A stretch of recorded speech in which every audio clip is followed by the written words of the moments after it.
Mr. Kip, what's up, man? Good to see you again. Good to see you. Why You are you have a wearing good a curb brim Christmas? today?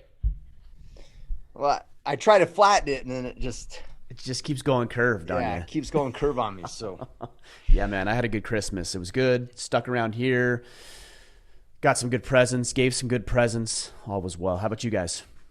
same.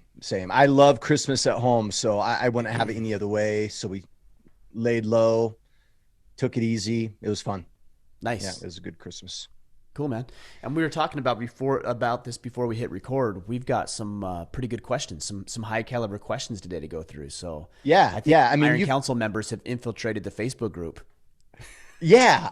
I'm not sure what's happening, and don't take it personal, Facebook guys. I mean, we kind of rag on you guys, and we wouldn't if you joined the Iron Council. But since you're still on Facebook, our default behavior is your questions typically aren't as good.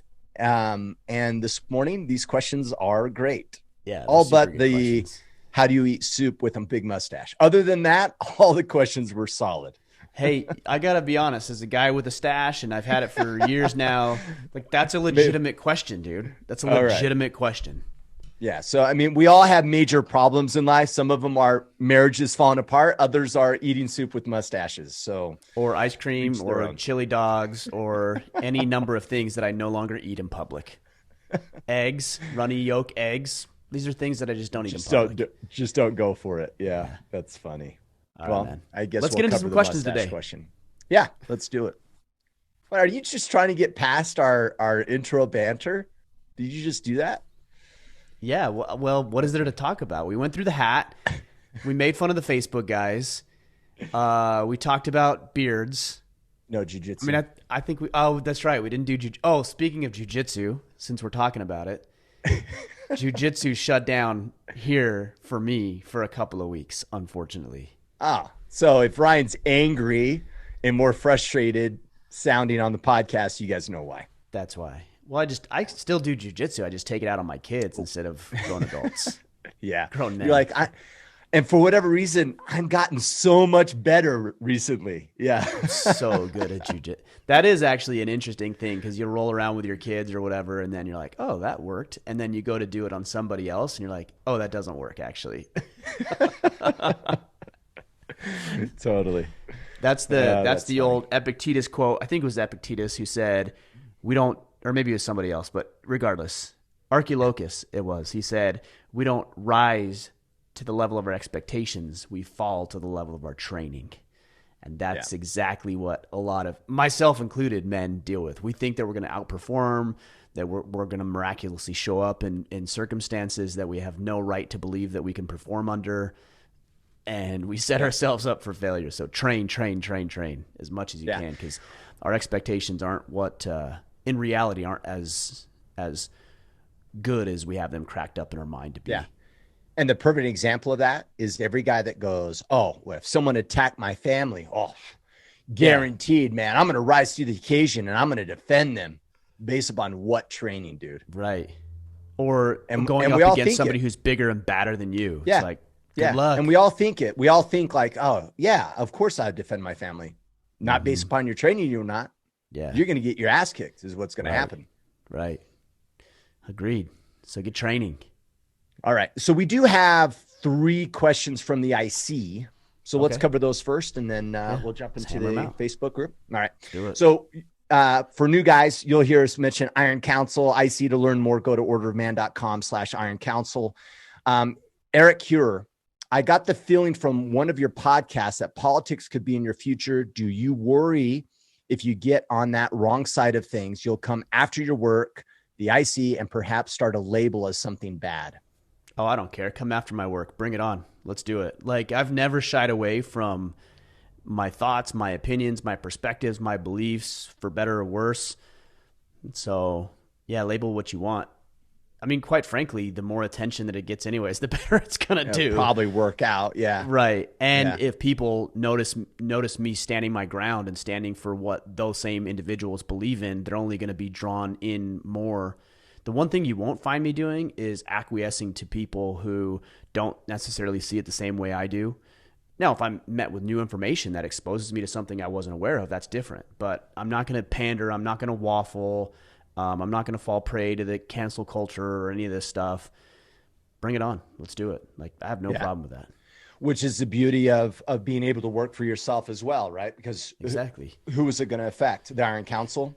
You know, it's like, that might even help the Iron Council in that circumstance. Well, and I talk about religion. Most of you guys know I'm religious. I'm Christian. All of you guys know that I'm conservative in my beliefs. That's not to say that those who are more liberal in their viewpoints, political beliefs, don't listen in, don't tune in, don't find value from what we do. But I'm not going to change who I am or what I think just because somebody may feel uncomfortable with it. So if somebody's listening and doesn't see things the same way I do, that's fine. Like, there's plenty of guys that debate with me, that argue, not in a negative way, but hey, this is how I see it, or I don't agree on this. Cool. Now, if you're going to be a dickhead about it or an a-hole, then yeah, that's different. But if you want to have a mutual discussion among two grown, mature men who don't see eye to eye, I'm all for it. But I mean, there's plenty of people who tune in and listen to what we're doing who don't see it exactly the way I see it. And that, as it should be. Like, what if all of us agreed on everything 100%? That would be very strange, very boring, and it wouldn't allow for any growth or progression in our lives. So you have to have some of that pushback. And the example that you're giving in regards to worrying about what people think and everything, that's society today, right? Like, we are so set on coddling to everybody and making sure that no one is offended. That's what you're seeing in the next generation, is the coddling of their feelings. And anyone listening, you tell us how that's going, is if that's working out well or not. Right. And my favorite is when guys in the Facebook group, they'll announce that they're leaving. Oh, I don't like this because I'm leaving. It's like, okay, well, I wish you the best. Genuinely, like, I want you to thrive. I want you to be good. But I don't care if you leave. I really don't. And people will say, well, how can you say that? Like, those are people who could potentially buy your thing or your products or your services. There's plenty of people that will do that. In fact, more people will do that because I stand strong and firm in my convictions. Popular culture has led us to believe that we need to make everybody feel comfortable.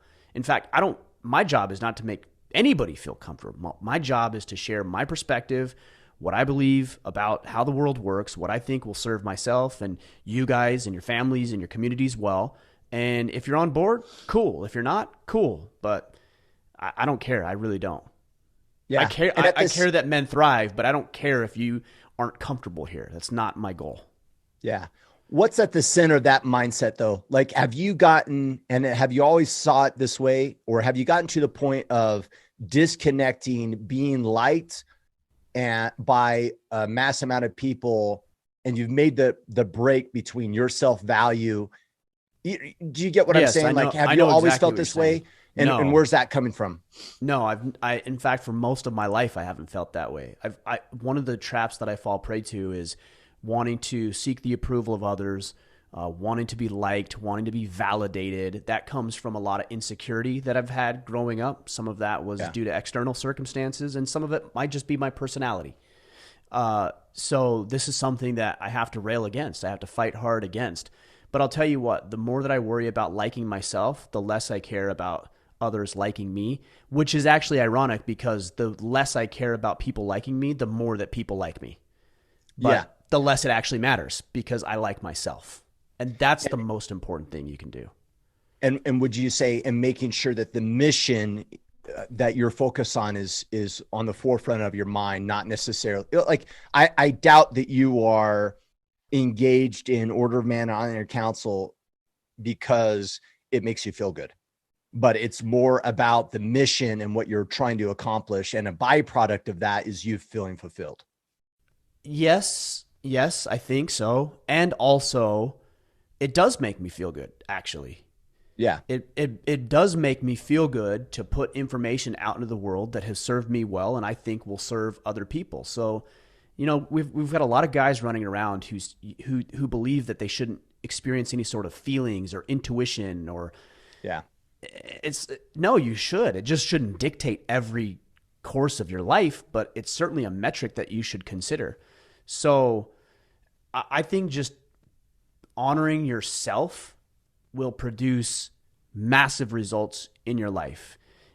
If I honor my word, if I uphold my commitments, if I refrain from activities that I know I don't want to be doing, if I exercise grit or discipline or determination, all of that makes me feel good, but it also equips me with what I need to feel proud about who I am.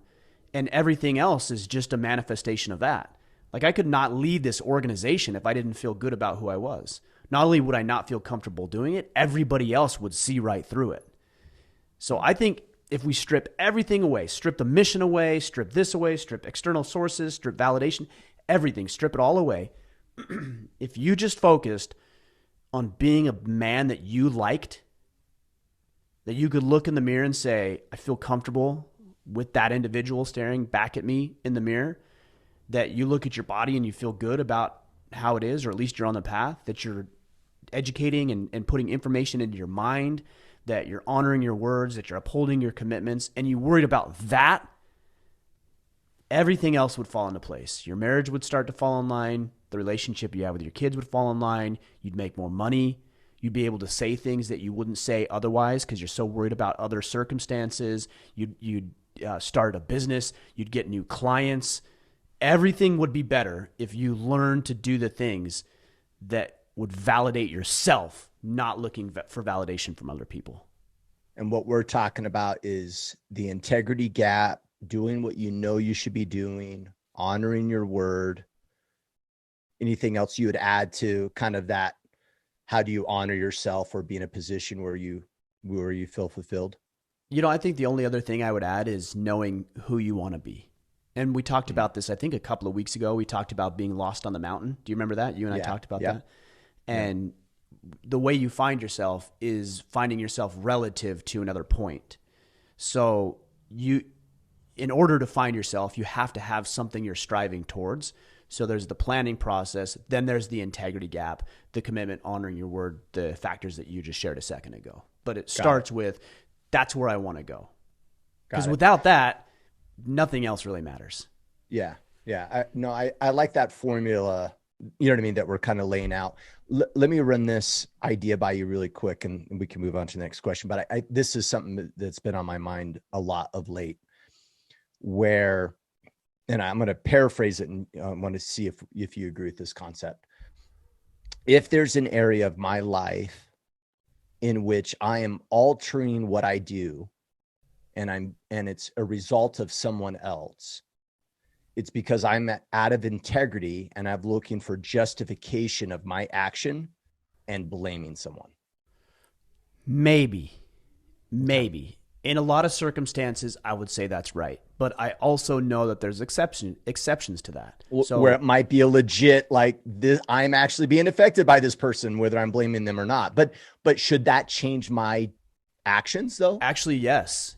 In certain circumstances, it should. So I'll give you an example. I'm going to consult with my wife on certain parts of my business and certain parts of my life. And I might see it one way and she might see it another way, but I care about her.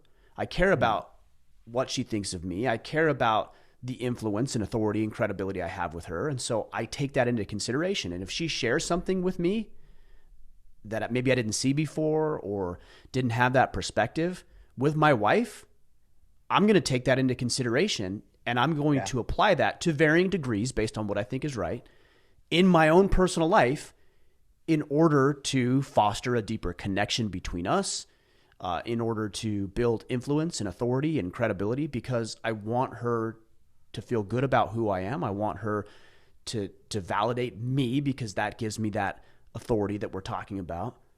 It's the same thing with, I had a conversation with my friend, Pete Roberts, the founder of Origin, just yesterday. And I was going to make a decision and I called him up. I said, hey, I've got a question about this. And he gave me some insight I didn't consider. And I took that into consideration and actually altered the course that I was going to go because he's somebody I value. He's somebody I respect. So yeah, I think outside influence should be a factor. Yeah. Not the only factor, but a factor. And you have to ask yourself, are these credible people? Do they want what's in your best interest? Are they knowledgeable? And then you make your decisions based on that. Yeah. I think one distinction would be if there's a level of blaming happening, that's different, right? Where you're like, oh, Yeah. well, I'm doing this because Ryan's this way, and now I'm altering the way I think things should be done because of him, and I'm pushing that blame back on you, not Yeah. considering, understanding, and implementing based upon your feedback. Well, and let's go back to that scenario with Pete. So he gives me this advice, and let's say I implement it and it works out, or it doesn't. Let's say it doesn't work out. Yeah. I don't have the right to go back and say, "Hey, see, your advice didn't work." Like, so that's your fault that it didn't pan out. No, I'm a sovereign man. Like, I was looking to you for input, and then I, as my own man, have to make Not my to own make decision. the decision for you. Yeah. Right. Yeah. Right. Totally. So I'm not shirking any sort of responsibility or accountability for my own decisions. I'm just gathering feedback and input, and then I have to make my own decision. And then it's the old adage, you sleep in the bed you make, right? Or however it goes, right? That's what I'm saying. Like, I made that decision. Yes, that was input that you gave me, but I still made that decision. Still your bed. And I have to lie in that bed. Yeah. Got it. That's fun. I like it. All right. Corey Kress, Kip and Ryan, what are you gents doing to be ready for whatever the next 6 months throws at us? In an uncertain world, what are a few things, financial and homestead, you are doing to stay ahead of the curve, strength and honor? Yeah. I did a Friday field notes, and maybe Kip, I don't know if you have your phone in front. Maybe you can take a peek at it while I give some advice and see if you can find it. It was a couple of months ago. Yeah, but a couple of things right off the top of my mind is I put some cash in our safe. So I pulled out some cash and I have it in our safe. So that's important. I've stocked up on provisions. These are things, by the way, that I'm not doing just because of the current economic climate or because of the political landscape. These are things that I've always been doing, but I've just magnified it. We've really got aggressive in paying off our debt. Some people say that's dumb because if the world's going to collapse, like, debt doesn't matter. I don't think the world's going to collapse, and I don't think it's all going to come crashing down in the next 30 days. Well, and you don't want to be, is that out of integrity a little bit? Like, if you owe someone It totally is. something, Totally is. like honor your word and your commitment. Yes, Doesn't matter if the world's falling down. Yeah. Of course.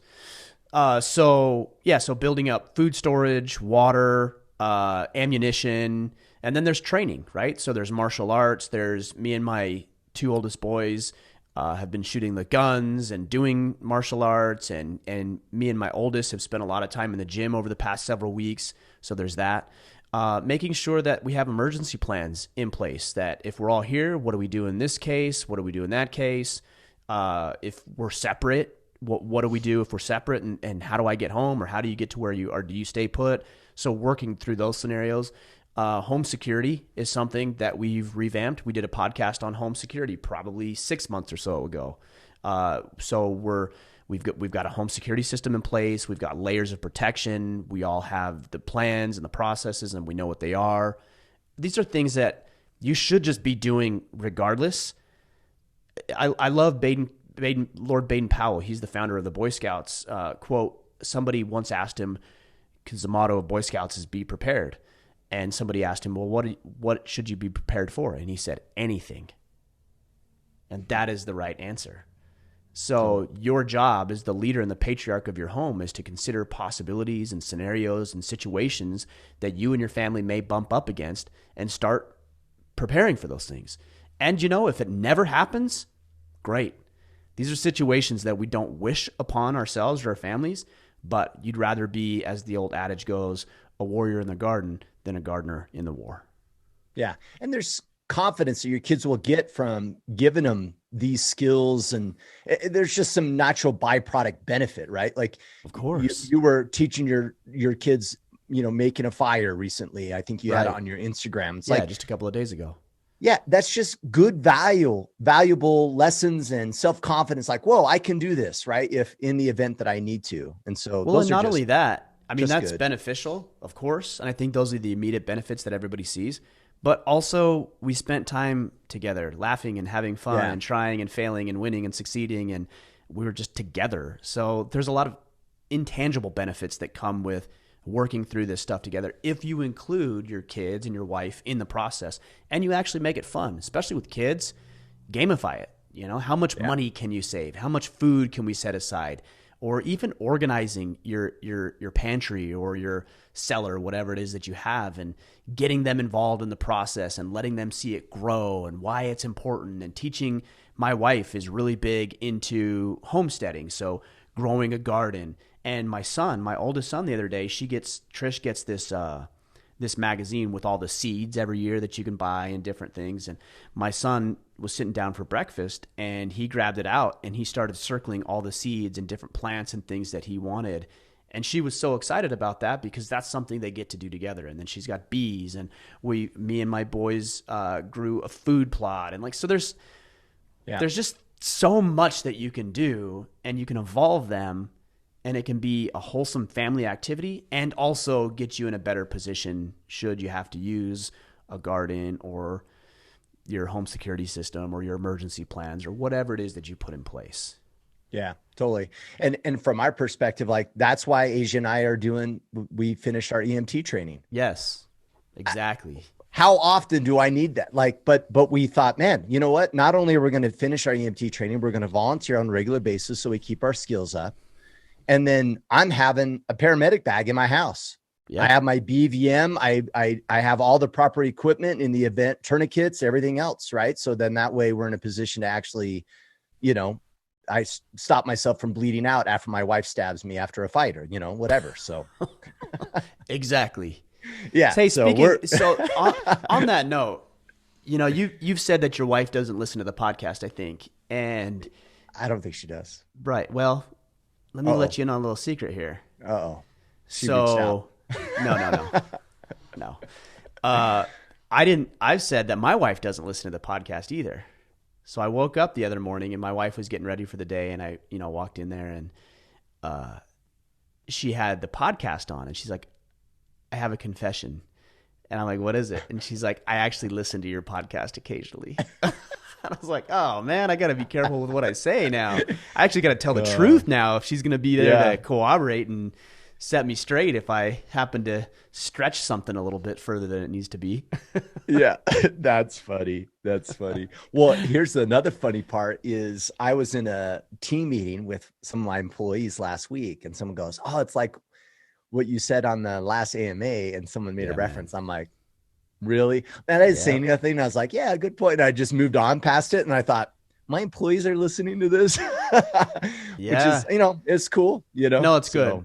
It's, I call them shadow listeners or shadow followers, and you have them. It seems to me the equation is somewhere between probably 10 to 20% of the people who actually are listening and following along actually respond and engage. So that means there's 80 to 90% of the people who are listening.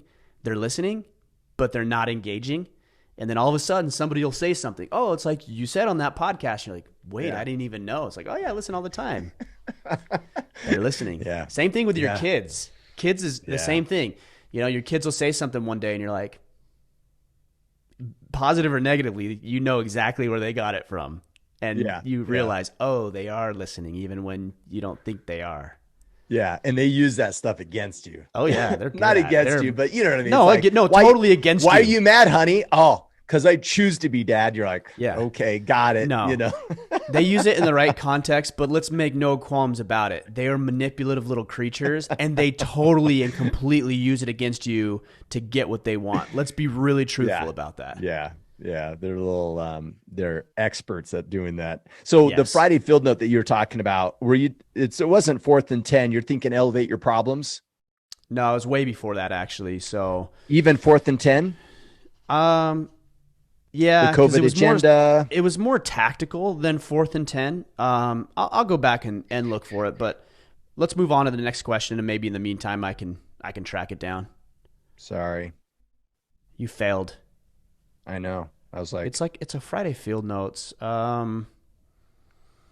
wasn't that long ago. It was, I don't know. Let's move on. I'll see if I can find it. Race for impact. Yeah, I think that's what. Yes, I think that's right. I think that's what it was. Yeah, brace for impact. Friday field notes. Roughly about 3 months ago. Oh, 3 months. Okay, so time goes fast. The date was September 4th. Yeah, I think that's the one. And I go through. Yeah, 8-point plan to ensure you and the people you love thrive during civil unrest in these times. So I think that'll be valuable. September 4th, brace for impact. Go. All right. Tyler Preston, my fiance, Kestrel, and I engaged this November, have been planning to marry at her family's home in Seattle and then move to Texas this coming July. We have stopped fornicating. I don't mean to giggle. I don't know. I'm immature. So sorry, Tyler. So we have stopped fornicating and are committed to not living together until we are married due to our religious convictions, which is like actually perfect. I agree. We are growing weary of the lockdown and the leftists here in Portland, Oregon. We both work at Amazon. The hours are long and demanding. The pay is low. 30% of our money evaporates due to taxes, and the rest we throw away on our exorbitant Portland rent payments. We are starting to wonder, why should we go through this another 6 months of this just for one day of a wedding? And we are now considering eloping and moving to Texas in the next couple of weeks. We have around $3,000 to work with for the move, wedding, and everything. If we move quickly, are we crazy or should we just go for it? I don't think you're crazy. In fact, would be pretty enticing for me too. Like, what are you waiting for? You know, you're going to get married. It's funny to me when I hear these people are like, oh yeah, I'm engaged. I'm like, cool. When are you getting married? In 2 years. The hell are you waiting for? It's like, just go get married. Like, you know, if you already asked her and you're committed and she's committed and you feel like you're on the same path. Look, I know there's some circumstances. I'll give you one circumstance. Might be schooling, right? So let's say you're in college and, you know, you want to wait to get married until you guys are done with your schooling, or maybe you're paying off debt and she's paying off debt, and you want to, I get that. There's circumstances, but there's not too many where you would wait years before you get married. It's like, just commit already. So I don't know, like eloping, I don't know if I would do that either, because I'd want to involve my family and the people that I care about and love, but I would very seriously consider bumping full court press it. Yeah, maybe full court press it and do both. Yeah. Yeah, just get going. That's what I like. You know, you don't want to be there. It sounds like both of you are dissatisfied. Sounds like you're not happy with the landscape and the climate and the work situation and the finances, and that Texas will provide more opportunities. You've made a decision based on your own personal beliefs not to live together before marriage, which I commend if that's a decision that you make. I actually think that's a good thing. I know a lot of guys listening to this probably don't, but I think it's good. And it doesn't matter what I think or you think or what anybody else thinks. That's the decision that you made for religious reasons. So congratulations for making that decision to show some restraint. I think there's something to be said for that. So do it right. Do it sooner. I can't see any reason why you wouldn't do that. Yeah. The only thing that can raise its head a little bit for me is be careful not to do what most guys do. Well, let me step back. I've had a couple buddies say this, and I'll just tell you my advice to them. So their wives are like, hey, let's just elope or whatever. My wife really doesn't care about the whole wedding thing. And I immediately go, that's a warning sign. That's a trap. That's a trap. So don't listen to her when she goes, oh no, we could just get eloped. She wants to get married and she wants a wedding, and you're only going to do this once. So don't skip that. It's special. A lot of these girls are raised in a way that, you know, they've thought about their entire life about what their wedding day is going to look like. And you're going to just rip out that opportunity and go get eloped. So be careful, still have a wedding, still plan it, maybe just full court press it and make it happen sooner than later. Also, here's the financial side of me coming out. Don't be stupid. Yeah. Okay. Yeah, she's going to want the Cinderella wedding or whatever. You don't need to do that. You can put together a very nice ceremony with just the right people in a very, you know, lovely process and ceremony. Just be smart. Don't go into debt. Like, don't spend as much as she wants to spend. I'm just telling you right now. Yeah. All right. Now this next guy, you know who you are. I think you changed your Facebook name before you submitted this question just to mess with us. Okay, well, I'm intrigued now, man. And I'm not going to even try. I'm not going to even, like, intrigued. Seriously, this looks like a Hawaiian name. A Hawaiian first name. It's like impossible. Just alphabet, right? Yeah. Stelios Alphabet P how to avoid distractions and focus on long-term goals. I'm not strong enough to do what I need to be doing in the face of distractions. I know that about myself, so I eliminate my distractions. Anything that I would anticipate that could potentially distract me, I just eliminate it. So, for example, my children can be a distraction from my work at times, right? Because I'm here in the house. They're down. In fact, I can hear them right now. They're having lunch together, and so that could be very distracting.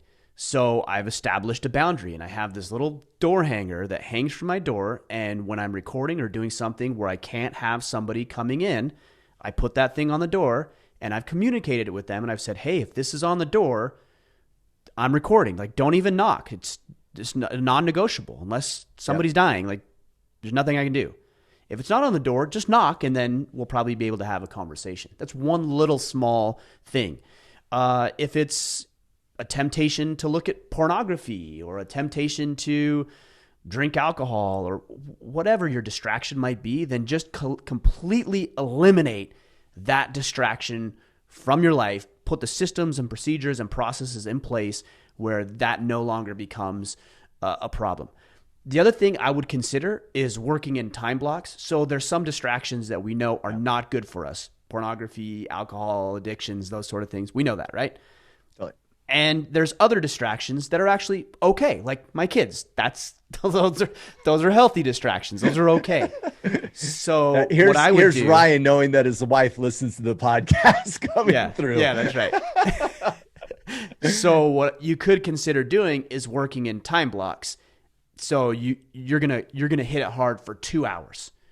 Like, I'm just gonna hit this as hard as I can for 2 hours, and then I'm gonna go do something else, and then I'm gonna come back 2 hours hard, and then go do something else, so that you can still be present and you can still engage in the things that are important to you, but not have them interfere with the things that you're after. Did he say how to focus on long-term goals though? Yeah, and how to focus on long-term goals. So that leads me to believe that he's not necessarily talking about his 1 to 2 hour tasks, but like he's deviating from his path.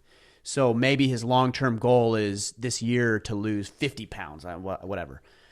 Okay, so the distraction there is what I would call creep or drift. And so you have these little things that just gradually creep in, or you gradually drift off course. This is natural. This happens over long periods of time.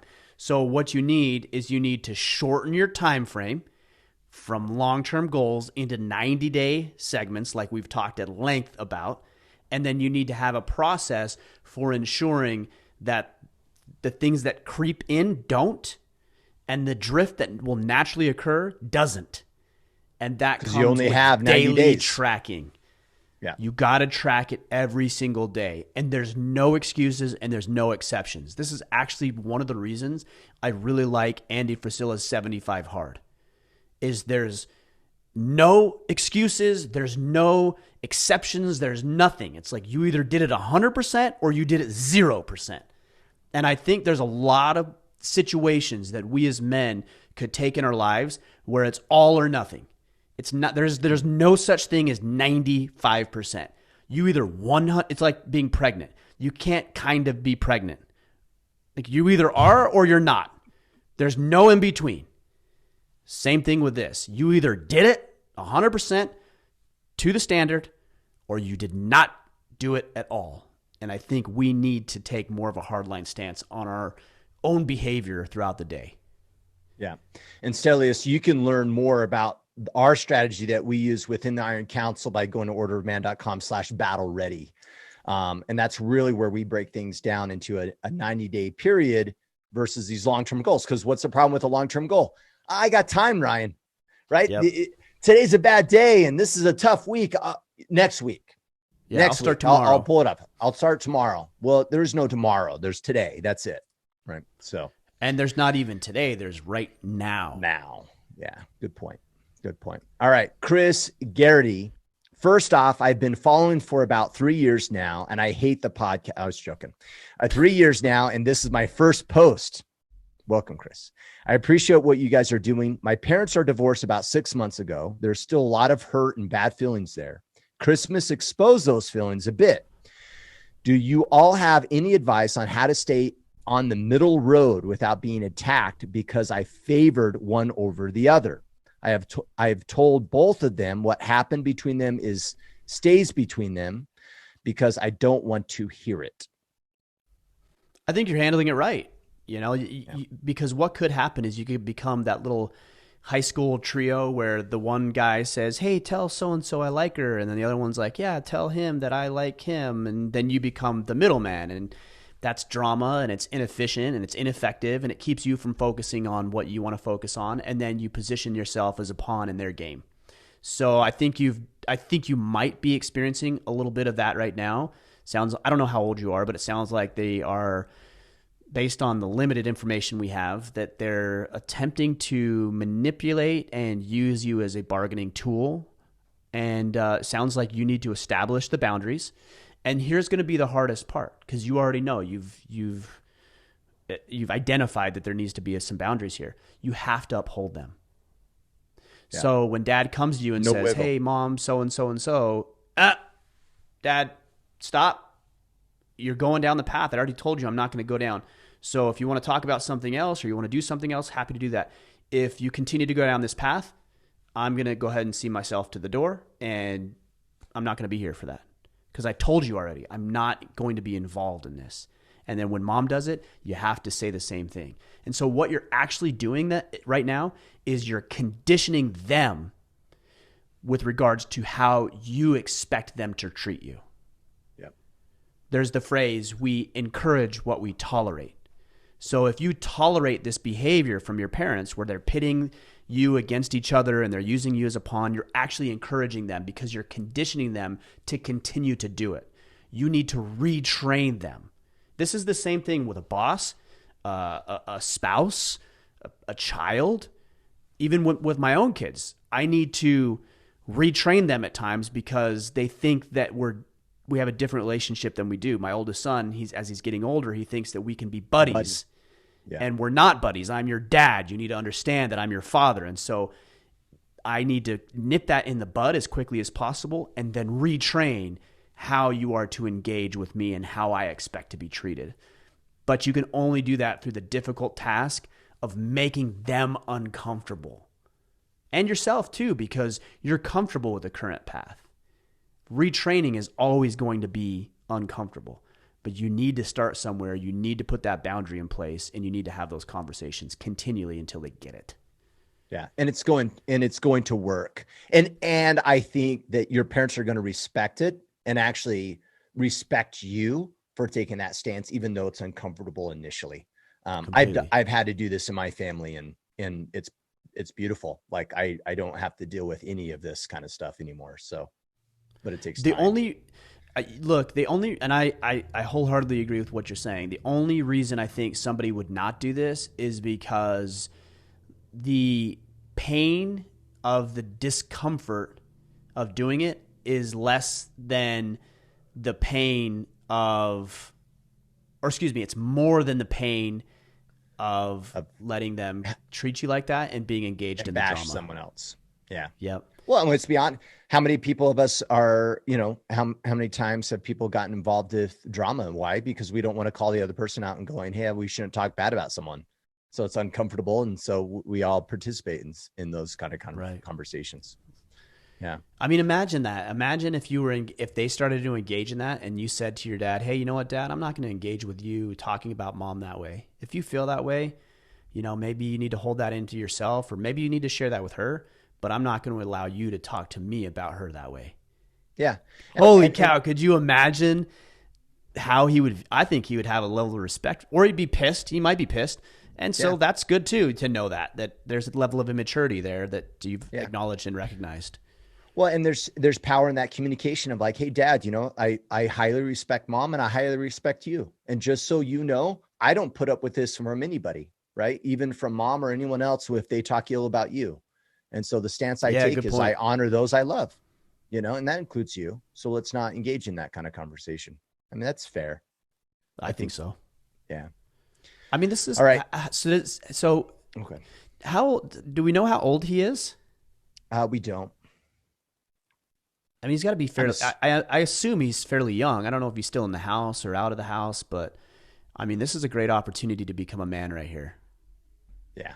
And I don't care if you're 30 years old. Like, this is a great opportunity to really exert yourself as a man. Show some assertiveness, and it's going to be uncomfortable, but it's going to be good for all three of you. Yeah, and good for other siblings involved and everybody else, Completely. right? It really sets the tone. Yeah, completely. I like it. All right, Sandro Olivio, how to By break the way, a Kip, pattern. I will say one other thing. I noticed one of the questions in Facebook, somebody actually put their name, and then in the comments they put their pronunciation of their name. And I thought, Did they? Guys, that's the way to do it right there. So it's not. Well, don't him, worry. it was somebody I'll else. slaughter it first before I realize that you did that for us. Oh, it's Jazid. David. Oh no, Flowers. Yeah. Yep. And what's funny is he's participated so much in support of the podcast for so long. You think he's probably like, you all think right, I I'm would done with these guys. He's like, I'm done name. of you slaughtering my name. Yeah. Yeah. Thanks, man. Well, if we get to your question today, I'll make sure to pronounce it right. All right. How to break a pattern of pursue and withdrawal in a marriage. I, the man, will withdraw from my wife when the topics are difficult to discuss. I withdraw connection, emotionally, sexually, and I want to kick this pattern that leads her to pursue even harder and withdraw even more. Those are just decisions. And we just talked about being uncomfortable. The reason that it's a pattern is because it's easy. It's very easy. We as human beings are constantly looking for patterns to make sense of the world. And we also fall into ruts because we don't have to focus so much of our time or attention on those things so that we can focus our attention on other things. So it's actually human nature. So what you're asking to do is you're asking to fight against human nature. How do I fight against human nature to look for a pattern or to fall into a rut? Yeah.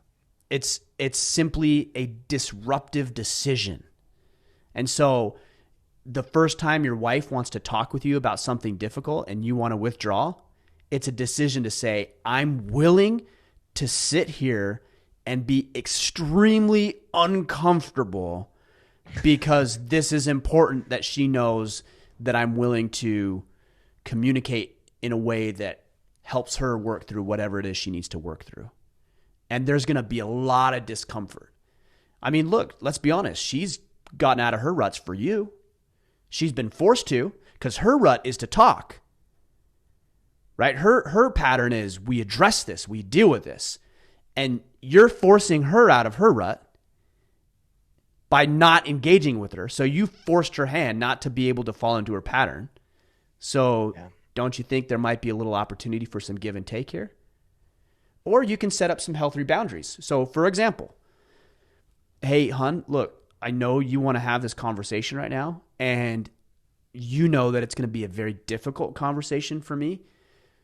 It would be helpful if I thought about this for a couple of hours, and then we had the conversation this evening. And I commit to you that I won't put it off, that I won't brush it aside, but that this evening we will have that conversation. And then you actually have to have it. So you set up a boundary that makes it easier for you to get out of the rut, but you honor what it is she's after. You've already said you would when you married her. You already said, I will honor you, I will cherish you, I will love you. You already said that. Now it's time to put up. Let's see if you really will. And that's a decision that you have to make. Based upon what Sandro's saying here, where he says he withdraws connection emotionally, sexually, I would probably suggest too that the conversations are happening and then there's some major interpretation that Sandro is bringing to the conversation. And now he's offended, he's upset. Yeah, like he's probably adding a lot of context to the conversation in a way where now he feels attacked or threatened by his wife in a way where he's like, hey, I'm now disengaging from her because I'm upset about what was said. Right. Some sort of a defense mechanism, maybe some therapy that having a therapist, having a counselor there might be some things here that you're working through that you don't even know you're working through that happened 20 years ago, you know, and totally. And this conversation is the trigger to underlining emotional feeling that you've felt probably your entire life, which is some form of abandonment or not being good enough for her or something else. For sure. You know, it's funny because a lot of guys, I'm glad you brought that point up, because a lot of guys will actually think that makes them less manly, right? That I have to go see a therapist. But it's an interesting thing because let's say it's a coach, call it whatever you want, right? If that makes you feel better about it. But really, actually what it is, it's just a tool. That's how I choose to look at it. It's just a tool. Like, that's all it is. It's a tool to help you get better. And if you were trying to master a craft, let's say you wanted to build a home and you picked up a hammer for the very first time in your life, would you feel slighted or offended or less masculine if somebody showed you how to use it? No, you'd be like, oh, good. Now I actually know how to do this right. And I can build this big, beautiful home and do what it is I'm after. So frame it however you want. But guys, I don't want you to feel slighted or less masculine or weak or pathetic for accessing a tool that's going to help you thrive in your life. That's actually our job, is to use all of the tools at our disposal in a productive and effective way to get favorable outcomes. So counseling, coaching, those are tools to be able to help you be a better man. It doesn't make you a weaker one. It makes you actually, in a lot of cases, a better man. For sure. And I think a good pulse to determine if counseling might be necessary for Sandro is like, really stick to the facts. And is there a whole lot of she said X, but interpretation on your part of, oh, well, but what that means is this, and what additional meaning are you adding that you're getting emotionally upset about? And that's kind of the telltale sign that there's more at play here than just what she's saying. And you're not, and in essence, you're bringing way more baggage to the issue and you're holding a judgment against her that may not be factual and is based almost 100% on your perception of what she said, even though she didn't say it. So just be mindful of that. I agree with what you're saying, but I think it's very, very difficult to do that when you're in the moment because it feels so real. Yeah, for sure. And we have these things called cognitive distortions where we will actually distort the reality, which is what you're saying, because of past trauma or baggage or perspective or whatever else. And then what we do is we find all these little factors to solidify the cognitive distortion that we just employed. And sometimes you can't see it for yourself because your mind is doing, like, again, human nature, your mind is doing it. Your mind, quite literally in this case, is putting up defense mechanisms to protect you from feeling crappy or from being hurt. That's what's happening. And you can't see it for yourself because you're in it. So that's why counseling, coaching, consulting, therapy, you have somebody else, even if it's just a brotherhood, you know, another man who will give you a perspective that is impossible for you to see on your own. And sometimes that's enough. Because what they might say, they might hear your situation and say, oh no, that's not what it means. It means this. And guess what? That's baggage too, actually. That's their baggage. Yeah. They're interpreting it. That's their lens. But at least now you know there's another way to look at this. Totally. And I can't help but tie this question to the question before. By default, we build like our army, right? It's like the natural tendency is, if I'm in a fight with my wife, the natural tendency is to call a brother that's going to agree with me. I'm going to call Ryan. Oh, guess what my wife did? And typically you're going to go, oh yeah, dude, you're totally justified in being pissed off. And I would, you know, and we build this, I don't know, army to back up how we feel. That's not what we're saying. What you need is not someone that's just going to like pander to your lens and go, oh yeah, totally, man, I'd be pissed, you know, whatever. You need the guy that's going to come to the table and actually suggest another lens or another way of seeing something that's going to benefit you. You don't need someone that's just going to agree with you. And that's what, to the other question, that's what your parents are doing with you, right? They're looking for an army to rise up against your other parent with, right? That's really what's happening. Yeah, I mean, we see this a lot in the Facebook group. Guys will say, "Hey, my wife is doing this and I'm pissed off. Am I justified in being pissed?" They'll even use that verbiage. Yeah. Yeah. Like, what do you guys think? Am I right for being angry? So you're already coaxing people to tell you that you're right. Like, you're actually telling them to tell you you're right. You're just looking for a confirmation and validation of your emotion. Yeah. And everybody a bunch of guys on the Facebook group, "Oh yeah, she's a bitch and this and that. You're totally right." And it's like, hold up. In that scenario, I think the best thing that we can do is just say, "Well, what do you think? And what's your thought? Walk me through your process. What do you think she's thinking? Why does that make you mad?" Like, that's no judgment. Yeah. Some people read, "Why does that make you mad?" They'll interpret it as like, you shouldn't be mad at that. No. It legitimately just means, why does that make you mad? Yeah. Evaluate where that emotion's coming from. Why are you mad about that? And it actually might be justified. I'm not saying it wouldn't. I'm curious about why you're mad about that thing. And that's really the essence of coaching in general, is just asking really good questions and letting people come to their own answers and their own conclusions. And I think a lot of people will start to work this stuff out themselves if they go through those questions. So if somebody comes at you and is like, "Oh yeah, do this thing," and they don't know anything about your life, tread lightly. But if somebody says, "Hey," and asks you a series of questions, that's somebody that I would actually be at least intrigued by. Yeah. Well, and so much of life, I think, we need to come to those conclusions on our own. We talk about this a lot. Like, there's a big difference of me doing something because Ryan asked me to, versus I'm doing it because Ryan, like from the position of the Iron Council, we discussed it and I bought into the idea. Like, I'm like, oh, got it. Now, if I need to pivot or adjust, I see the bigger picture. I'm emotionally bought into it. Like, there's more at play versus, oh, I did X, Y because Ryan asked me to. Do you agree with it? Right. Do you understand why? Do you understand the motive? If I don't understand that stuff and it slightly goes off course, I'm not going to know what to do. I'm not bought in. I might even be bitter about the task at hand. And I don't know why the hell we're doing this, and have to implement something that I may not necessarily agree with.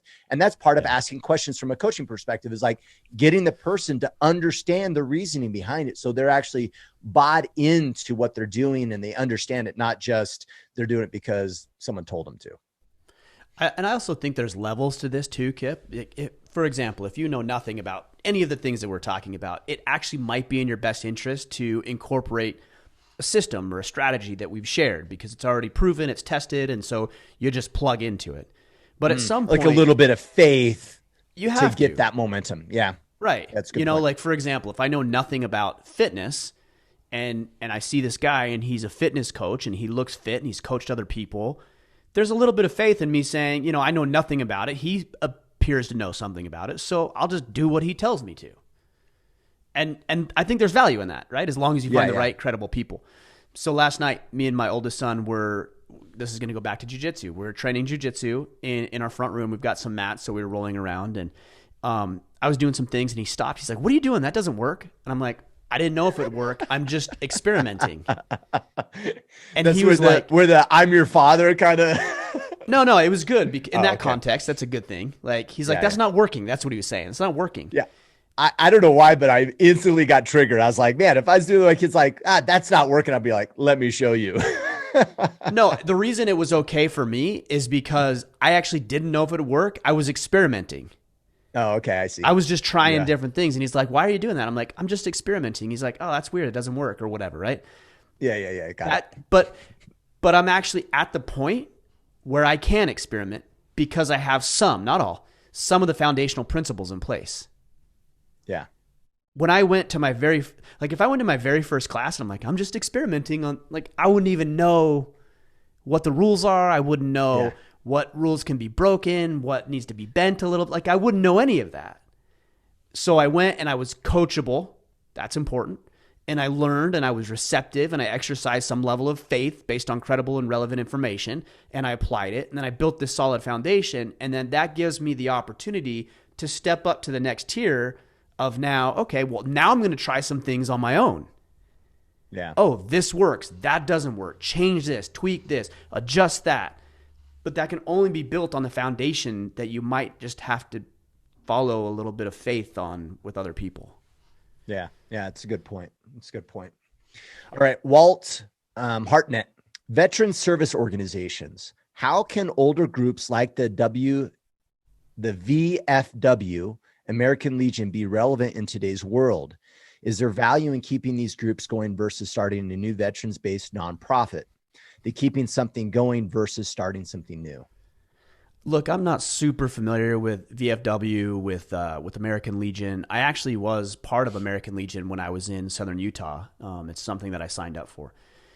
And I don't want to knock those organizations at all. So when I say this, please don't take it as a knock on those organizations. In my experience, it was an opportunity for previous generations of warriors, military members, to get together with like-minded people, share stories, have fun, extend some brotherhood and fellowship. Great things. Maybe a little bit of support. We saw a lot of these guys in the parades and people got to honor them. And so there's a lot of value in that. I didn't see it from my perspective. You guys can correct me if I'm wrong, but I did not see it as a very assertive force to like go out and lobby Change. and petition and change. And I didn't see it that way. Now, I could be completely off base. That was just my experience. So there was a lot of value in it for me. And then I got to spend time with other men who were warriors, who served their country, who had valuable information to share, who had some wonderful stories and perspectives that I really enjoyed hearing about. But I think there's another generation of warriors, myself included, who ought to be more involved and ought to be more active and doing public outreach and recruiting efforts and getting more involved in politics and things like that. So is there value in having these organizations? Yeah, you bet. There's value. I mean, those are valuable contributing members of our society. Of course there's value in that.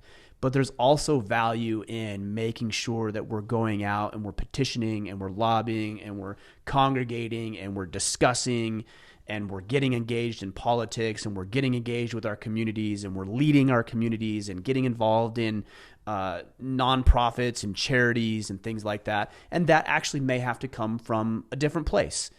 And it's not one or the other. I just think there's value in multiple different angles, and you have to find the angle and perspective that's going to work best for you. So, and I think at the heart of Walt's question, is when do you put your effort behind keeping something going and being involved in evolving it into something greater versus starting something new from your perspective? I would say that point comes when there's still some value in that previous organization that you can build upon. Yeah. So if there's something valuable in that organization and you have a new insight, you have a new way you want to take it or a new perspective, but there's value here, then I think, yeah, I would say that would probably be a more efficient, effective way to do it. But if there's no value, I'll take Boy Scouts as an example. People will say, oh, well, all the decisions they're making is at the top Boy Scout level and it doesn't affect the local troops and things like that. It's like, okay, well, when the tree goes bad, so does the fruit. So I can appreciate that there's a lot of local leaders who are doing wonderful things. And all the things I've said about Boy Scouts negatively over the past several years has nothing to do with local leaders who are stepping up and leading these boys well. That's not a knock on them. In fact, I commend those individuals. But the tree has gone bad. It's not salvageable. So at that point, I think we really ought to consider implementing some new programs, new procedures, new ways of doing things where we actually till the soil and we water it and we fertilize it and we grow an entirely new tree that is not spoiled, that is not rotten, that is not corrupt, and is actually going to serve the people that we care about serving. In the case of the Boy Scouts, it was the young men. And now it's not so much that anymore. So yeah. I think if it makes sense from an efficiency standpoint to tap in an organization that's already doing something and build upon it, then I would say that's a good route. If it's spoiled or rotten or bad, and I don't think that about the VFW or American Legion. I don't think that at all.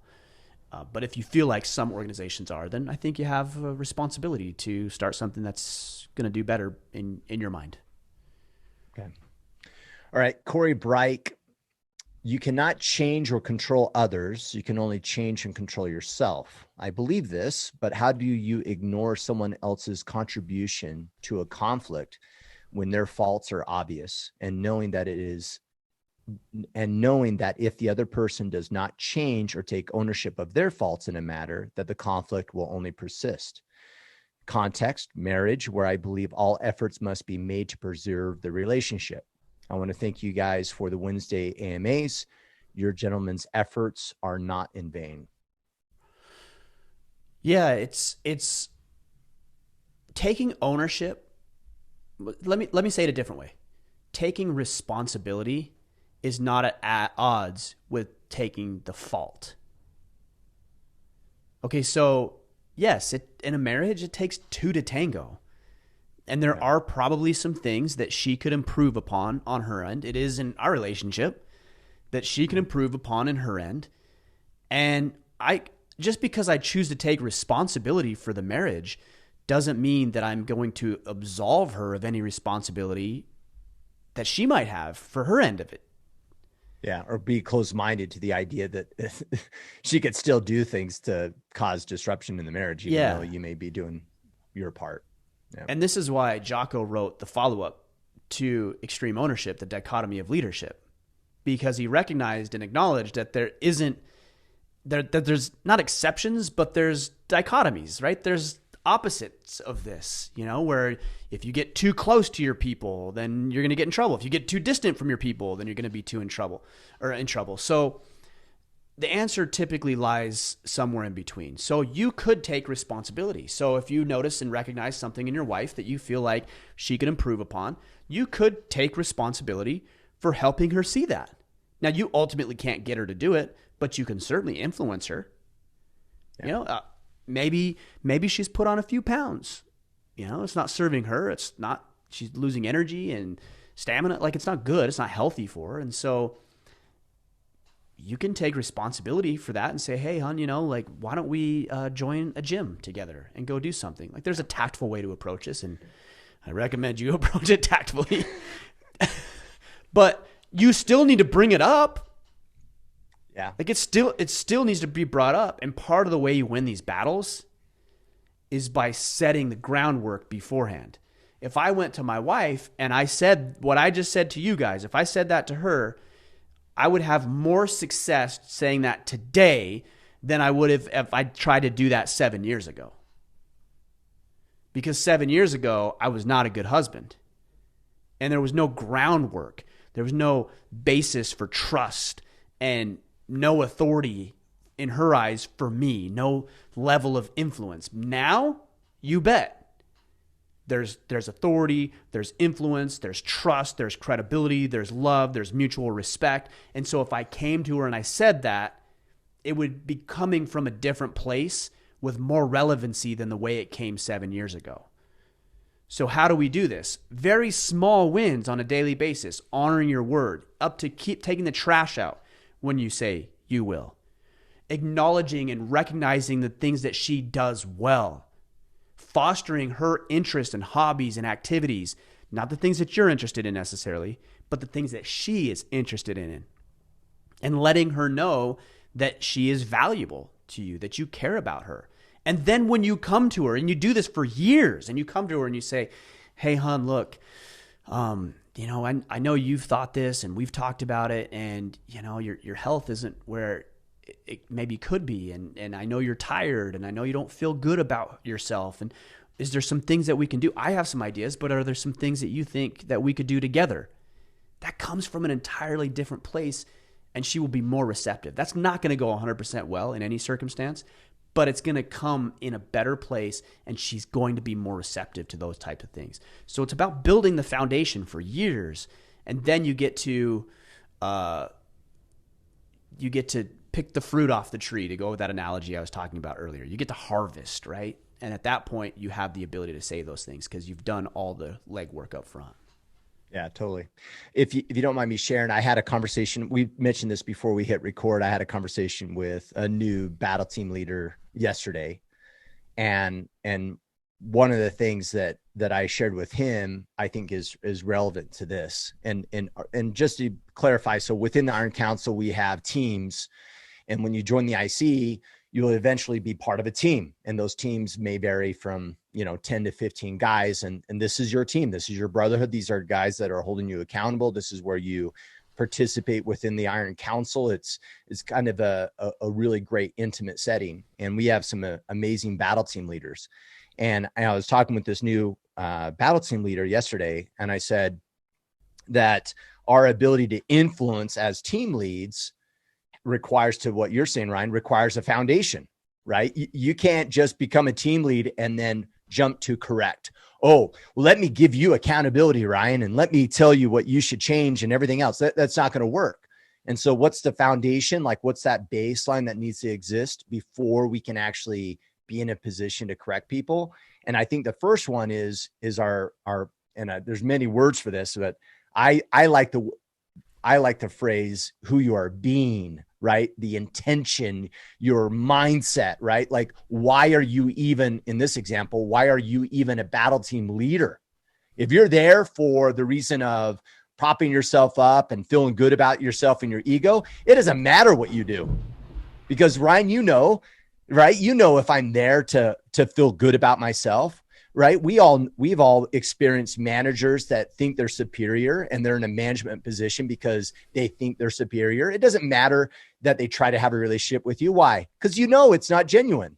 It comes from a space that's lacks authenticity, and it's not intentional. It's not about caring or anything. So I think that first part is that mindset. And then the second is establishing a relationship with the person, right? To Ryan's points, like, he has an established relationship with his wife, not a relationship of let me change you and make you someone different but a relationship from the space of caring, from being genuinely interested in who she is as a person and what interests her and what does she like. And almost like a level of, if I had to add like a definition to it, like almost a level of creative, or not creative, like curiosity and knowing that individual. And then you can actually listen to them and understand where they're coming from. And now you're in a position to provide guidance and direction and teaching. If those other things don't exist, it doesn't matter. Yeah, I mean, well said. I think one of the greatest single factors of you being able to lead, whether it's your wife or your children in any facet of life, is self-integrity. Mm-hmm. It's that your actions match your words.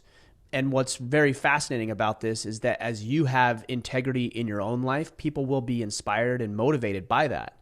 And I've seen it time and time again where I will take responsibility for a situation, and because people are so unfamiliar with hearing somebody else take the burden of responsibility, they will actually try to take it back. So it's a very small example. We had a couple of mess ups on some orders during the Christmas holidays with our merchandise. We were busy and post-service and all that kind of stuff, right? Yeah. And so I had a couple people email me, hey, I haven't got it, or we got the wrong order. And me and my son, as we were going through it, I said, we're going to take full responsibility. Some of it's going to be our fault, and others is not going to be our fault. It might be the post office's fault, for example, but we're going to take full responsibility. And so there was a couple instances where we reached out to somebody who had a messed up order or didn't get it in time, and we took responsibility and we attempted to make amends. And for those individuals who we took responsibility with, they came back and said, oh, you know what? No, it's actually my fault because I should have ordered it sooner. Or I should have been more clear on the instructions. It was very interesting. It's ironic, but the more that you take responsibility for yourself and your environment, that includes your household and your wife and your kids, the more likely it is that they're going to say, oh, no. Let me take it back. I want it. I see what you're doing. I want it. And it's actually which is what you want, right? We want everybody to take responsibility. You want your wife to take responsibility, you to take responsibility. And if everybody in the household is taking responsibility, could you imagine how powerful that thing would be? Totally. And I can't help but, like, And it has to be, and once again, that mindset has to be right. Because I think some guys fall in the trap, Ryan, where they go, well, I'm doing all my stuff, right? I'm doing this and I'm doing this, but they're doing it. Why? So they have ammo to bring to the table, right? And that's not what you need to be doing, right? We're not looking for justification, ammunition to like push someone else down and prove that we are correct, right? It has to be genuine. It has to come from a place of integrity and doing it. Why? Because your mindset is because you should, not because, you're trying to look for, baggage or, you know what I mean? Something to use as ammunition against the other individual. So it has to be proper intention is ultimately what I'm trying to say. We do it because it's the right thing to do. It's as simple as that. Yeah. Which is super hard to do. Cause I find myself doing that all the time where I'd be like, oh man, I'm doing this. And I'm like, wait a second, why am I doing this? Oh, I'm doing this. So I'm propping myself up. Right. So I'm doing my part, you know what I mean? so I can point out someone else's faults, right. Versus actually just doing it because I should. But doesn't it feel so much better when you do it for the right reason? Totally. Like forget about the outcome, the external outcome. Think about the internal intrinsic benefit of taking responsibility. You just feel better. I'll go back to the case of the packages that we sent out. One woman ordered something for her husband and she didn't get it. And if I remember right, she spent, $150, a couple $100, and she sent an email and she was upset because she hadn't received it in time. And she said she had spent all of her Christmas budget on that stuff. Oh. And so I was really disappointed. So I said, you know what? Here's what we're going to do. We're going to refill the order. I don't know where your order is. I have no idea. It's in the system somewhere. We're just going to refill your order. I'm going to pay to have it shipped to you faster. And so we did. I told my son, he's like, I don't know if we should do that. I'm like, no, we're going to do it because it's the right thing to do. And we're going to be out this merchandise. Maybe she'll get the other stuff. Maybe she won't. If she gets it, maybe she'll send it back. Maybe she won't. I don't know. I don't know what's going to happen. But it's the right thing to do. So we sent this package out to her. And she gets it very quickly because we paid for the expedited shipping. And she sent an email or I reached out to her or something. We got connected. She actually got both packages in time. And she said, well, how do I send this other one back? So it actually worked out because she did the right thing. We did the right thing. But even if she didn't do the right thing, it still would have been the right thing for us to do. And that's all that we can control. And that was a very powerful lesson to be able to teach Brecken. Totally. And I can't help but, and let me run this idea by you. And I don't want to rat hole on this too much. I'm sorry, but I've been really focused on this of late because my wife and I, we've talked about, when we trigger each other, right? And she does something that just kind of gets me riled up. Or the example that we had earlier today about a guy withdrawing from his wife during a difficult circumstance. And I can't help but realize that there are days in my life where I'm aligned and I'm in a really great mood and things are going really well. And my wife could almost bring anything to the table and say, I have a difficult conversation, and my ability to reply to her with the appropriate response and have the proper conversation is really, really high because I'm not so like offended by everything. And I'm in a great space where I can actually take what she's saying, understand what she needs. I'm not taking it personal, and I can really deal with the circumstance. And I don't know if you have these days, and maybe I'm just bipolar or something, but I even have these days with our kids where our kids are like just little shits, right? And they're being a pain in the ass. But if I'm having one of those days, I can almost flip it. They can be having the worst day and all of a sudden they're having an amazing day because I'm in the right space, right? And it just affects them. And I can't help but wonder when those days happen for me, it's because I'm aligned, because I'm doing what I should be doing, because I completed the things I said I would complete, and I can feel fulfilled and complete about how I showed up. And I can't help but that's really an outward expression of just having integrity at all times. But I don't know. What's your thoughts? I think you're right. I think you echoed my sentiments, which is you said alignment, integrity. I mean, I think we're talking about the same thing here. Your actions are in alignment with your thoughts and your words. And that's a great space to be. And people will feel that, tangibly feel that, and it will improve their lives. So I'm out of integrity a lot. We'll do a rapid. I'm pissed off all the time. All of us are. All of us are, man. Yeah. You know, like today, this morning, I was doing some stuff and I was so pissed off. I was all bent out of shape. And my wife came in and she was happy. She came in. I'm like, I cannot talk to you right now. I said, I'm not upset with you. I just can't. I'm doing this. And she left, and I felt bad about it because I was short.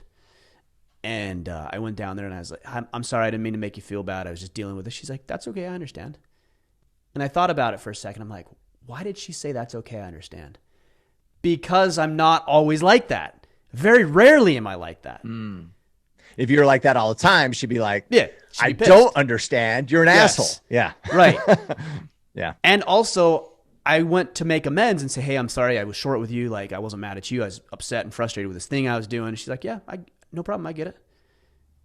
Because I'm in alignment enough. This is that influence thing I was telling you about. I'm in alignment enough. The other analogy I like is the bank account analogy. I've made enough deposits into the emotional relational bank account that when I need to make a withdrawal, even if it's stupid or trivial like I did, it's okay. I have enough deposits to cover with the withdrawal. You start making too many withdrawals, you're in trouble. Make the deposits. Continually make the deposits. Then the withdrawals are not even a question.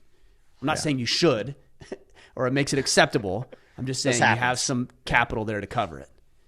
Yeah.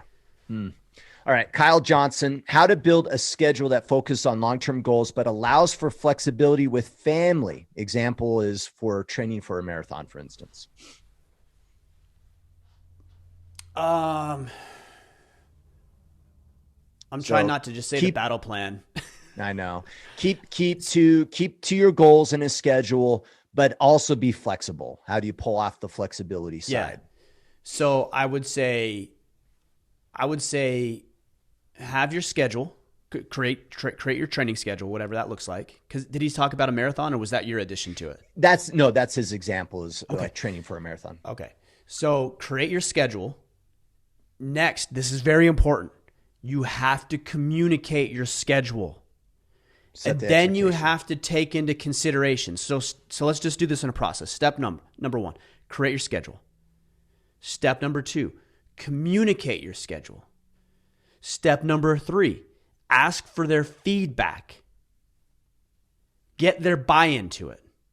Because if you don't get their buy-in to it, you're going to have a significantly harder time with this. Because your wife might say, oh, you know what? You were going to go run and train hard on Tuesday nights, but Tuesday nights, the things that I do, with I have my own thing on Tuesday night. And you think, oh, yeah, that's right. Okay, so I'll switch that to Wednesday night. This is how we build it in. So it works. So again, step number one, plan. Step number two, communicate your plan. Step number three, get the feedback on the plan. And then step number four, continue to communicate the plan as you're going through it. Hey, kids, remember, Wednesday nights, Dad's night, I'm going to train. But Thursday night, I don't train. I train in the morning. So Thursday night's the night where we get to wrestle and we get to play, or I read you books and tuck you in, or whatever it is. You have to keep making the connections, and you always go back to your plan. And by the way, it's the plan that they also signed off on. They acknowledged it. They signed off on it. They made little adjustments that you were willing to compromise on because the family thing was important. And as things come up that were unexpected, then negotiate with them. Okay. Hey kids, look, I know that we had the unexpected Christmas party, and I really wanted to be there with you for that. So we're going to do that. But that means that tomorrow night, I'm actually going to need to train very, very hard, and I won't be here in the evening because we made the decision that this was important. But we also know that training is important. So I'm just going to swap those two around. You're not asking for permission so much as you're just communicating, keeping everybody in the loop, and letting them know how this process is going to work. Yeah. And the key, I think, where most guys go wrong is because I think where most guys probably go wrong is come Saturday, it's, Oh, we have that Christmas thing. Oh shit. I told you, remember I have my schedule. We talked about it 2 weeks ago. You know what I mean? And now it's that continuous communication is so critical. I can't express that enough. Yeah. That's why family meetings in the morning are so powerful. They could take 5 minutes. They could take 15 minutes, but it's, hey guys, let's get together. Okay. Dad's going to be training at this time. He's got a call at this time. Kids have their recital or their practice at this time. Mom's going to be here. Dad's doing this. Ready? Break. Yeah. And doing that every morning is so valuable. Yeah, totally. And we do ours at night, but yeah, same. Whatever. Same concept. Touch base. Yeah. Right. All right. Last question. Nick Hilton, my wife and I are expecting our third child in April, our second boy. Our 17-month-old son has started hitting and showing aggression. I'm giggling because my 2-year-old's like, gosh, a hellion. How do I redirect a 1-year-old's aggression to something productive before his little brother is born? What little boy doesn't hit? He's doing the right. He's physical. Let him hit in a controlled environment. Yeah. So if you don't have mats yet, get some mats. If you don't have a punching bag yet, wrestling. Get some punching bags. If you don't have little weights for him that he can roll around with and lift and do the things that you're doing, and also if you're not doing these things, then maybe start doing that and let him harness. This is the problem with, I think it's a big problem in society. We have a bunch of boys running around with raw masculine energy coursing through their veins, and they don't know how to harness it effectively. It's not bad. The fact that your son is aggressive and physical and wants to assert himself physically is actually not a bad thing. The way he's doing it might be, but the fact that he wants to do it is not bad. So redirect it towards something that is constructive, positive, and helpful, but doesn't wipe out his need to hit or be physical. That's not a bad thing. My 4-year-old is like that. He runs around, he'll punch and everything else. I'm like, hey, you're not gonna go up and punch me in the nuts when I'm not looking. But if you want to wrestle, let's go on the mats and I'll wrestle you for hours. Okay, yeah, let's do that. I'm like, cool, good, got it. So we put these little restraints and confines in there. At 2 years old, it's gonna be a little hard, for some of that stuff, but still. He would love to have a punching bag. He would love to be able to just roll around on the ground with you. He would, and you know what? If he hits something, say, oh, you know what? You're actually not throwing that punch right. Let me show you how to throw that punch better. And then give him an outlet. Put up your hands or get some pads and let him get after it. Totally. And my son's a living example at 2. They can be conditioned. Like he knows he breathes differently when he's in his fight mode. He's like, and he gets like this mean face. And all I have to do is lay on the ground. Mm-hmm. If I lay on the ground, he's like, and he immediately knows like, okay, it's okay to like beat up dad. And I actually even let him punch me and all kinds of stuff. And he'll like, you know what I mean? But then when he hits his sister, it's like, oh, no, we don't hit. You know what I mean? This is when we do it on the ground right here with dad. But we have a little bit of these controls. And so we're teaching him, and he's kind of figuring out when he can have that type of aggression and when it's not appropriate. So, right. Yep. Yeah. I think the biggest Love it. Not to do here is not make him wrong. Well, it is wrong. It is wrong. Not make his aggression wrong. Yes. And to completely like try to extract it from him. That's what society would have you do, is like, oh, he's hitting? He shouldn't be hitting. Let's medicate him. It's like, whoa, hold up a second. There's probably somewhere on that spectrum of raw aggression and medication and sedation that we could probably find somewhere to land. Yeah. And so society says, do away with it. Fathers, good fathers anyways, say, no. Let's harness it. And that's what you want to do. That's why you're asking the question. Totally. And just so you know, if I remember correctly, I'm going to probably slaughter this. Look it up. But if I remember correctly, the levels of his testosterone at age 2 is skyrocketing. Like he has a huge amount of testosterone at that age. It'll actually dip lower when he's a little bit older.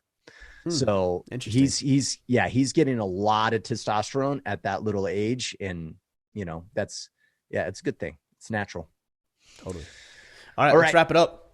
Yeah, for sure. So we talked about the IC. We talked about a few things. Join us, band with us. I really appreciated your Friday field notes, Ryan, last Friday. It was kind of a call to action. If you guys didn't catch that, subscribe to the podcast or hop on YouTube and watch that. But it kind of fired me up, right? It was like, what are we doing to band with what we're doing in the order? And how do we take a stance and stop being passive in regards to how we're showing up as men? Join us on Facebook at facebook.com/group/orderman, or join us in the Iron Council, which is at orderman.com/Iron Council. We did mention this earlier, the Battle Ready program. The new year's starting. Alan within the Iron Council mentioned last week, and I really loved it, is like, while everyone else is taking a free week, thinking like, oh, I'm gonna step up onto the court of life coming next week. Don't wait. Step up right now. Get a week ahead of everyone else. Don't waste the moment, like we've mentioned earlier today. Get on the court and start becoming the man that you're intended to be, or that you want to create. You can support us by subscribing to the podcast. Join us on YouTube, of course. To get your swag, go to store.orderofman.com and follow Mr. Mickler on Twitter and Instagram at Ryan Mickler. Well done, man. Well done. Yeah. All right, guys. Great questions today. Appreciate it. Hopefully we gave you some answers to consider and chew on a little bit. We will be back, of course, on Friday, and then we've got some good interviews coming up. So make sure you subscribe as well. Go out there, take action, and become the man you are meant to be.